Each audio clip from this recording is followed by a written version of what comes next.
2 గంటలు boating line లో wait చేశాక మా టర్న్ అయితే వచ్చేసింది. బోట్ ఎక్కేసి అదర్ సైడ్ కి అయితే వచ్చేసాము. ఇక్కడ మనం చూడాల్సిన ప్లేసెస్ ఏంటో చెప్తాను. సో ఫస్ట్ గా మనం చూడాల్సింది వివేకానంద రాక్ మెమోరియల్. ఇక్కడ కనిపించే వైట్ లైన్స్ ని అంత తక్కువ అంచనా వేయకండి. ఈ ఎండలకి ఆ వైట్ లైన్స్ మనకు దిక్కు. బోటు దిగి ముందుకు వచ్చాక మనకి అక్కడ చెప్పులు అన్నిటిని కూడా రిమూవ్ చేసి పెట్టేశాలన్నమాట. సో మనం అక్కడ చూడాల్సిన ఈ ప్లేసెస్ అన్నిటిని కూడా మనం చెప్పులు లేకుండానే చూడాలి. స్వామి వివేకానంద సముద్రం అటువైపు నుంచి ఈదుకుంటూ ఇక్కడికి వచ్చారంట. ఇక్కడే ఈ రాక్ పైన కూర్చొని 3 రోజులు ధ్యానం చేశారంట. దానికి గుర్తుగా ఇక్కడ వివేకానంద రాక్ మెమోరియల్ అయితే కట్టారు. సో దీనికి ఎంట్రీ టికెట్ మనకి 30 రూపీస్ ఉంటుంది. సో వివేకానంద మండపం ఉంటుంది. లోపలికి ఫోన్స్ అలో లేదు. ఇది కనిపించేది అదే అనమాట.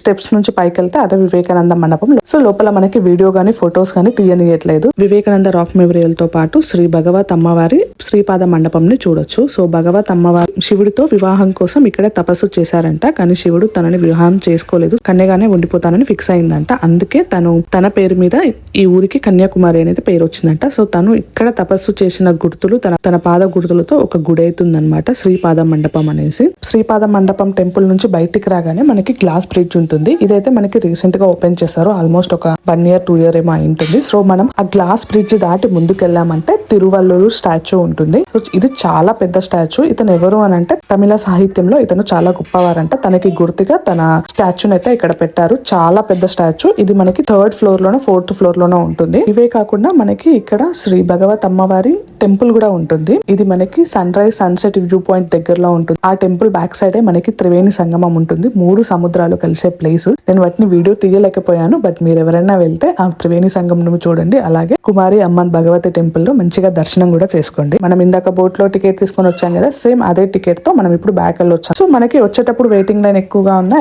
రిటర్న్ వెళ్ళేటప్పుడు పెద్దగా వెయిటింగ్ లైన్ అయితే లేదు. 10 minutes లైన్ లో వెయిట్ చేసి మేమైతే బ్యాక్ వెళ్ళిపోయాం.